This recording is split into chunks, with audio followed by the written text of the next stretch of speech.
Welcome back to new blog. আশা করি তোমরা সবাই খুব ভালো আছো, সুস্থ আছো। ভালো সুস্থ থাকাটা সত্যি খুব জরুরি। আমি এই সকাল না, এখন বাজে 11টা, বেরোলাম। আজকে 15টা একটু দেরি করেছিল, আর আজকে থেকে ডায়েট চার্টও শুরু হয়েছে, তাই পরপর টাইমে খাওয়া দাওয়া। আমি আজকে করতে গিয়ে দেখলাম, কালকে রাতে মনে হচ্ছিল হিউজ কিছু, আজকে করতে গিয়ে দেখলাম যে না, সবই বাড়ির খাওয়া, কিন্তু একটু টাইমে খাওয়া, এটাই যা, আর অন্য কিছুই না। আমি মাকে বেরিয়ে ফোন করে বলে দিলাম যে আজকে আমি আর ব্রেকফাস্টটা করবো না, কারণ আমি এখানেই ব্রেকফাস্টটা করে নিয়েছি। তো সেই জন্য মা বুঝছিল ব্যাপারটা। মা বলে, বাবা আমি তো করে ফেলেছিলাম ব্রেকফাস্ট, ঠিক আছে তুই ওই নিয়মটা আমাকে বলে দিস পরের সপ্তাহ থেকে। আমি বললাম না, তুমি রেখে দেবে, আমি এসে করে নেবো। বললো আচ্ছা ঠিক আছে, একটু যদি ওজনটা কম, নিজেরও ভালো লাগবে। আর সব থেকে বড় কথা, আমার মনে হয় ডায়েট করতে গেলে মন থেকে আগে এটা আসতে হবে। ওই খেয়ে এটা আমি খেতে পারছি না, ওটা এসব করলে পর, আমি প্রতিবার এটা করেছি, আমি দেখেছি আমি কোনোবার কোনো কিছু করতে পারি। পরে কথা বলছি। আমার একটু শুভদীপদের বাড়িতে দরকার ছিল, সেটা গেলাম।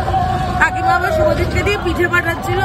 তাহলে তুমি আমার এখন আমি যাচ্ছি, আমাকে দিয়ে দাও, আমি নিয়ে গিয়ে মাকে দিয়ে দেবো। বললে আচ্ছা। এই হলো, একটুখানি চিকেন নিলাম, কারণ বিকেলবেলায় পুচকি নেংটি মামি আসবে, তাই মা ওদেরকে লুচি মাংস খাওয়াবে।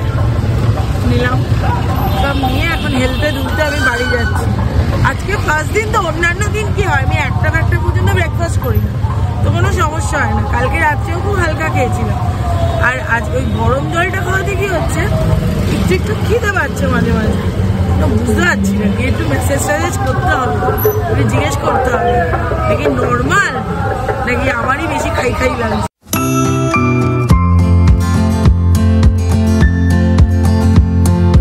তো দুপুরবেলা লাঞ্চ হয়ে গেছে, কি করছি কে জানে, কখন কি খাচ্ছি কে জানে, কিভাবে খাচ্ছি কে জানে। আজকে সকালবেলা যখন প্রথম ডিমের কুসুমটা আমি ফেলে দিয়েছি না, খারাপ লেগেছে, বাট ইটস ওকে। এবার সোনাই বলছে আমিও খাইনি, সোনাই পছন্দ করে ডিমের কুসুম, শুভমও নাকি খায়নি ডিমের কুসুম। তাহলে তোরা কি আমার জন্য স্যাক্রিফাইস করছিস? বলছি হ্যাঁ তোমরা খাচ্ছ, ওরকম কোনো ব্যাপার না গো, আমি যদি একটু বেশি রোগা হয়ে যাই এর জন্য ওরা ওরকম করছে, তাই না? এ ভাগ বলবি না আমাকে। গুড ইভিনিং, ওয়েলকাম টু সুপ্রিস ফ্যামিলি।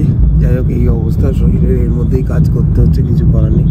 সকাল থেকে ব্লগটা শুরু করবো হয়েছিলাম, কিন্তু করতে পারছিলাম না, এত কাশি হচ্ছিল, কি বলবো, কথা বললেই কাশি আসছে, প্রচণ্ড কফ জমেছে। যাই হোক, আপাতত এখন কিছু কাজকর্ম সেরে টেরে, কালকের থেকে পিক সিজন শুরু, আপাতত একটু বাড়িতে যাচ্ছি, 1 ঘন্টা রেস্ট নিয়ে আবার বেরোবো। গুড ইভিনিং সবাইকে। আজকে দুপুরবেলাটা না ঘুমিয়ে নোটস ফোটস লিখে 2টো মুভি দেখেছি। একটা নামটা মানে আমি ওই ইউটিউবে আসতে থাকে না কিছু কিছু শর্ট স্টোরি, সেটা একটা দেখলাম, আরেকটা বেলা শেষে দেখলাম। যাই হোক, ভালো লাগছে বেশ। দুপুরবেলা না ঘুমালে আমার একটু ক্লান্ত লাগে, সেটা তো লাগবেই, প্রথম তো এটা একটু হবেই। আমি বেশ জোর করে যে ওয়েট লস জার্নিটা শুরু করেছি, এটা বোঝাই যাচ্ছে, জানি না কতটা কি হবে। আমার যত তাড়াতাড়ি ওজনটা বাড়ে, ওজনটা কমে, আমার কেন, হয়তো এটা সবারই, বাট সেদিন আমি যখন গেছিলাম আমার ডায়েটিশিয়ানের কাছে, উনি বলেছিলেন যে আমার ওজন কমার রেটটা একটু কম, মানে আমি একটু মোটমোটুই থাকবো।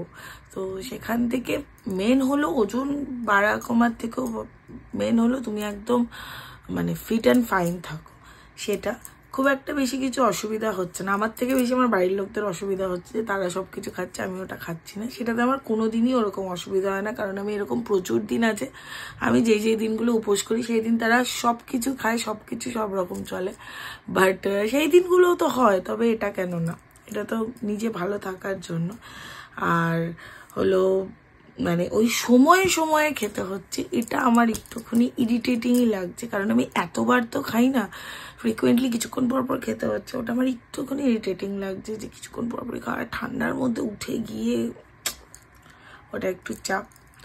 তাছাড়া সবকিছু ঠিক আছে। আর সব থেকে বড় কথা, শুভম আমাকে ফোন করে বারবার বলছে না হবে, দেখ হবে, তুই চেষ্টা যখন করছিস হবে, তুই যখন ডিমের কুসুম ফেলতে পেরেছিস তার মানে হবে, দেখা যাক কতটা কি হয়। ব্যাকগ্রাউন্ডে এগুলো সব দেখে ভেবো না যে একদম বিছানা করে বহাল তবিয়তে আমি শুয়েছিলাম না, শীতকাল মানে এগুলো থাকবে। গায়ে ফায়ে মুড়ি ফুড়ি দিয়ে তারপরে বসেছিলাম, প্রচন্ড ঘুম পাচ্ছিল, বলবো না যে ঘুম পাচ্ছিল না, কারণ আমি রাত্রিবেলার থেকে দুপুরবেলা বেশি ভোস করে ঘুমাই, প্রচন্ড ঘুম পাচ্ছিল। বাট তারপরে দেখলাম যে না, ঘুমোলে চলবে না, এই জন্য মুভি টুভি দেখে টাইমটা কাটালাম। সব থেকে বেশি এটা নোটস, ওটা লিখতে গিয়ে সব থেকে বেশি ঘুম পাচ্ছিল, কারণ আমি তার আগে চ্যাপ্টার্সটা পড়ি তারপরে আমি লিখি, তো ওই আর কি হচ্ছিল, একটু টালমাটাল যাচ্ছিল। এই বাড়ি এলাম, কথা এই জন্য ব্লগ করতেই পারছি না, কথা বললেই কাশি হচ্ছে।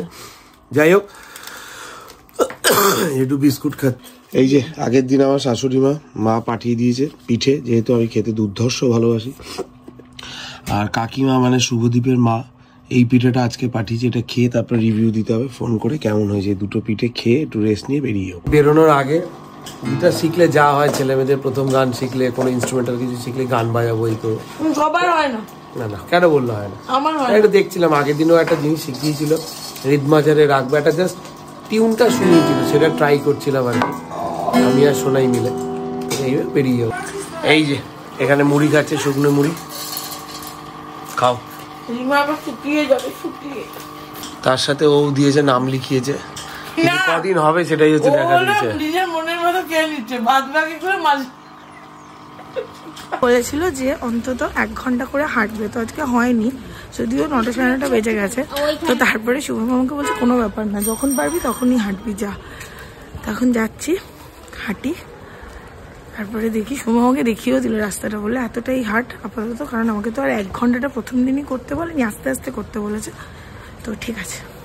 বউ যাচ্ছে হেঁটে, বর যাচ্ছে গাড়িতে, এরকমই বউ ভিখারি, বড় বড় লোক। এখন বাজে 12:10, বসলাম এই সবকিছু করে শুভমের জন্য রুটি টুটি সবকিছু করে ঠোরে এই বসলাম। রুটিটা একটু দেরি করে করি, তোমরা জানোই, কারণ ও আসে অনেকটা রাত্রিবেলা, সেই কারণে। আর তারপরে বাদাম ফাদাম ভিজিয়ে টিজিয়ে, বাদামটা আমি মানে কোনো ডায়েটিশিয়ান এইসব না, বলার আগে থেকে ওনাকে শুধু আমি ইনফর্ম করেছিলাম যে আমি আমন্ড খাই, তখন বলছে ঠিক আছে। এবার আমন্ডটা জেনারেলি আমার মা হলো খুব রেগুলার বেসে খায়, তো মার ওখানে যখন আমি গিয়ে মাঝখানে ছিলাম তখন মা খেত সকালবেলা, ওটা আমাকেও দিত। তারপর আমার একটু অভ্যেস হয়েছিল, একদিন খেতাম একদিন খেতাম, তারপর শুভমকে অভ্যেস করেছি, তো শুভমের জন্য রোজই ভেজে এটা হলো। আর হলো আজকে বেশ 19-20 করে ভালোই হলো। ওই যে 9:30টার সময় হলেও হাঁটতে বেরোলাম, এটা বেশ একটা লাগলো। সিরিয়াসলি বলছি, শুভম পেছনে থাকা মানে আমার প্রতিটা কাজ হবেই হবে, পজিটিভলি হবে, মানে অলওয়েজ ওর ওই পুশটা যে কি কাজে লাগে, হ্যাঁ রিমা হবে, হ্যাঁ রিমা এটা, মানে না ওয়ার্ডটা ওর ডিকশনারিতে নেই, ও কোনো কিছুর জন্য না বলে না, ও কোনো কিছুতে আমি যদি বলি না রে হবে না, ওটাতে কেন হবে না, মানে এতটা ওই এন্থুটা ওর মধ্যে আছে। আমি হয়তো অনেকবারই ব্লগে বলি, বাট হ্যাঁ, এরপরেও কি আমাদের ঝগড়া হয় না, এরপরেও কি আমাদের মনোমালিন্য হয় না, এরপরেও কি অশান্তি হয় না, সব কিছুই হয়, বাট এই পুশটা না লাইফে দরকার। লাইফে এরকম একটা মানুষের সত্যিই সবার দরকার, যে তোমাকে ওই পুশটা দেবে। সে বাবা মা, হাজব্যান্ড, বন্ধু, ভাই বোন, যে কেউ হতে পারে। আমার ক্ষেত্রে হয়তো আমার হাজব্যান্ড, আমার বাবা মা আমাকে লাইফে সব কটা বিষয়ে প্রচণ্ড সাপোর্ট করেছে, মা এখনও করে, বাট অ্যাজ এ হাজব্যান্ড এরকম একজনকে পাশে পাওয়া যে সব কিছুতে বলবে ইয়েস হবে, ইউ ক্যান ডু ইট, মানে তুই মানে সব পারবি, এরকম একটা ব্যাপার, এরকম একটা কনফিডেন্স যে ওরা আছে না, এই জন্য thank you so much, god bless me, touchwood, এরকম যেন থাকে। বাট হ্যাঁ, এরকম অনেক জিনিস আছে যেটা নিয়ে আমাদের প্রচণ্ড খিটিমিটি লাগে, বাট সেটা তো পার্ট অফ লাইফ, সেটা তো হবেই। যাই হোক, এখন ব্লগগুলো এরকমই, ও যতটা পারছে করছে, আমি যতটা পারছি করছি, এরকম হচ্ছে।